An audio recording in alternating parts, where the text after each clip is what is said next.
Florrick of the Paranormal and Ghost Society, and if you guys remember, I sent out a report, and in my last report I put down I could not find Hudson. It's a Walker River Resort right here up on the hillside. Well, these are shooting grounds, which obviously the fencing's old. It's made out of tree posts, man. But here you have the highest mountain of the Pine Nuts, Mount Siegel, and Galena next to it. I mean, this is all that remains. This was the entire town site right here.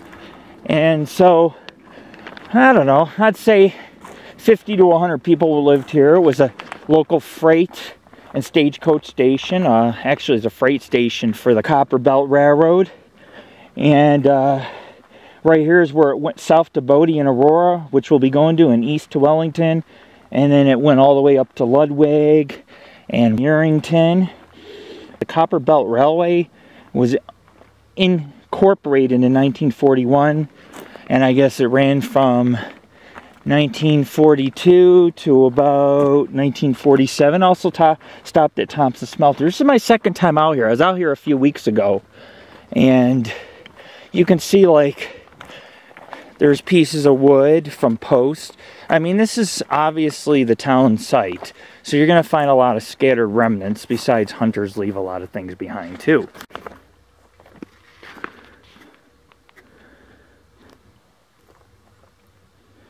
The Copper Belt Railroad, it used to haul freight up to Ludwig, Nevada. Now, Ludwig had like 1,000 people, maybe more. It was huge. And when we go back, you guys are going to get to see more of the town. It had gotten dark. And the problem was, when it became so dark, I couldn't do nothing. I could not see the entire town or the lake. I had 45 minutes to do a little bit. We're going to be going in Ludwig to the Witch's Circle, they call it. But it's actually Egyptian hieroglyphics done in graffiti style. It's pretty good artwork. But yeah, they used the railroad for the Nevada Douglas Consolidated Copper Company. And then, of course, like I said, it ran up to Thompson Smelter, which we've been. It would bring supplies to the Standard Egyptian Plaster Company. And there was 2 mines. There's up in the mountains up here.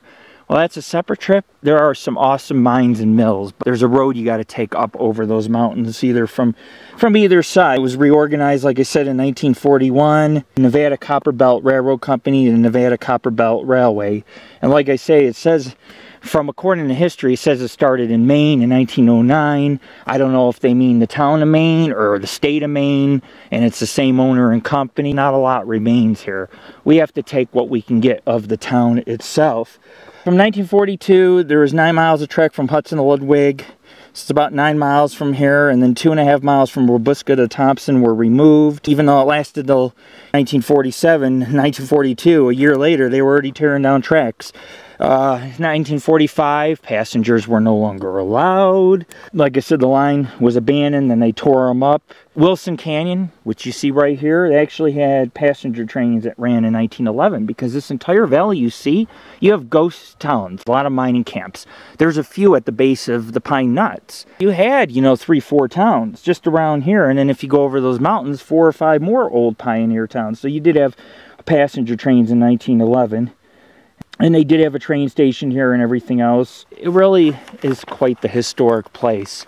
I'm going to get out of the shooting range. This town used to have a post office. I believe that it had a post office 3 to 4 times. In 1977, postal mail was still delivered to people here.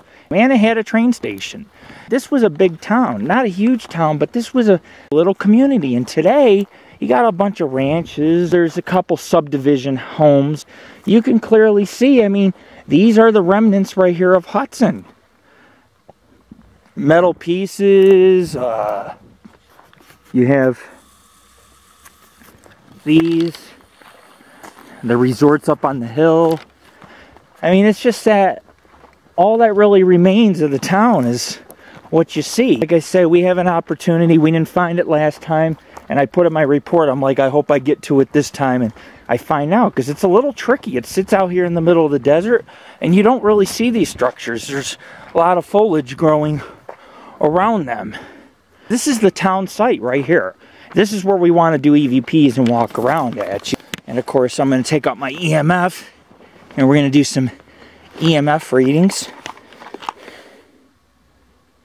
Whoa. Holy crap. I just got a reading of in the red zone, man. Look at 3. Come on. I went to about a 10 for about 3 seconds. EMF activity in the middle of nowhere is very odd. It's weird, and it is a sign that there could be something ghostly lurking. But there's a lot of metal. Bean cans, you know, the miners that had camps and the people that worked at these mills, they would have a lot of cans of beans and just dump them in piles, man. They didn't have no garbage system or a trash system or anything like that. But there isn't much remaining. Most people have pictures zoomed from the fence, but I really wanted to get up in here and show you guys what's left of the town, because it's not only scenic, but it does go hand in hand with Ludwig. Right there can be an old gasoline container or a TNT box, as they call them. You blow up the TNT, boom. There are mines everywhere around this area. And just because it was a stage stop doesn't mean that there weren't some miners who lived back in here and who may have worked at the mines in Ludwig or at the base of the Pine Nuts. There does not appear to be much. I don't expect to see a whole lot coming to this area. But what we'll do is we'll go to Ludwig, we'll investigate the mill, the smelter, the foundry, the ore chutes, the mines, if I can get them, or at least take pics of the ventilation shafts. And then we're going to drive out to a lake. The lake is up by the mountains. A good 20 miles, maybe 15, 20, somewhere in there. I can't give an exact estimate, but yeah, I mean, this place had it all. I mean, there's people living here in the 70s, and like I said, they were getting mail delivered to them. So hopefully this can bring back memories of people who used to live in Hudson. I mean, at one time the train came through here. I don't know what this is, all the hoses, but apparently this is all that's left of the town. I'm sure if I kept wandering, I can continue to find yeah, I could continue to find things. I had looked on, what I did is I looked on Google Earth. I seen the 2 structures. I'm like, I know where it is. I made a left turn when I was supposed to keep straight, and then I got to kind of cross over the fence. This is Lord Rick, and we're in Hudson. We'll be back with more footage, and then we're going to head up to the massive ghost town of Ludwig, which is a good, like I said, probably 11 miles of off-roading, but this is our second visit to Ludwig, and this is our first visit to Hudson. Last time I was at Hudson, I was up on the hill. I totally missed the town. I seen like a couple wagons and old wood fences. I'm like, it's got to be close. If you try to go from the other end, they got it gated. I tried to take the town from the other end. At least this way, I'm able to only walk a few hundred feet. So it's all is good. And look, you even have a pipe that's protruding out of the ground. My shadow's in the way. They had piping here, and it was modernized. I mean, like I say, there was people living here to the 70s. And if you go out towards this way over the hill or towards those mountains, there's a subdivision of like 200 to 300 houses, brand new, beautiful homes. And there's also ranches. So Hudson is, I guess you could say, kind of revitalized. It's kind of like a ghost town blending into a regular community. Really, the town's still alive. This is just old, the remnants or where the town used to be located mainly, and you could see how open. I mean, you'd have houses up on the hills like you do here. Look, well, that's the springs, but you also got houses in the area. It may not be much, but it's still worth something. I mean, was this part of the railroad? This thing weighs like 5 pounds. I'm starting to head back to the truck. That's why the film cut out. Sometimes I'll cut them out and I'll clip films together, and just because people wanted longer films and more clips of an area, so now you guys are getting it. But yeah, nothing remains, man. It's kind of spooky in a way. Just got a bunch of rusted cans and concrete and wood boards scattered everywhere. This place is deplorable. There isn't much left of Hudson. This might be a good thing we're doing this investigation, because this place isn't going to stand much longer, and we definitely need the pictures and some clothes. We can't go on a website and get pics that have them from far away. We got to get up in the scene and check out and see what's happening, what's up, what's left of the town. And you can see this is what's left. There's some barrel rings. Those go on the top of wood barrels that might store wine or other water or kegs or whatever.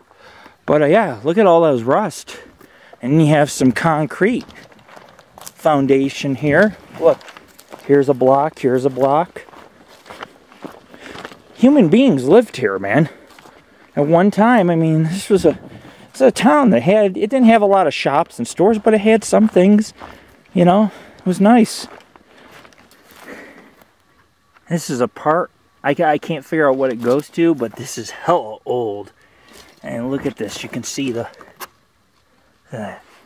this is the kind of thing you'll find in this ghost town, you know? Like I said, it's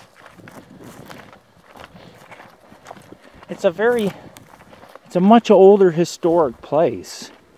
And I think a lot of people, you know, take these places for granted. Nobody comes up here and looks around.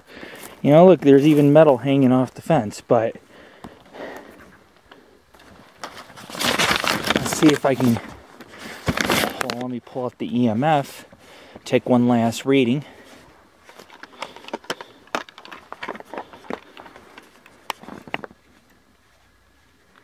Yeah, it's definitely bouncy. See how it's lower? In the ghost town it was a 3, which means there is some energy present. Ghostly? I don't know. There's no power lines nearby. This thing only picks up power lines anyways within 25 feet, 30 feet. Here you go. This is part of the town right here. You see this thick glass?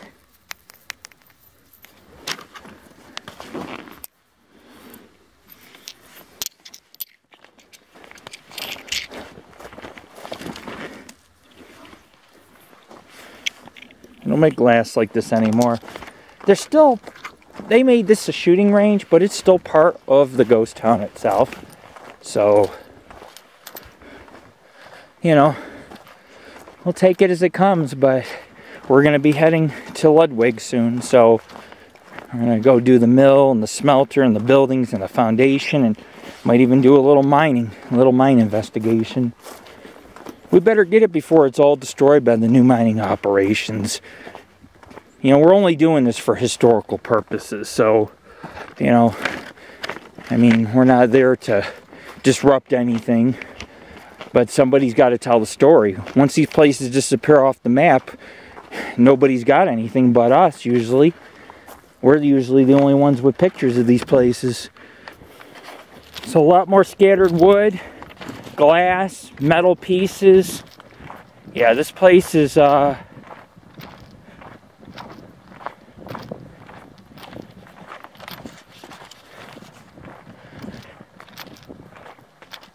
was a big plan.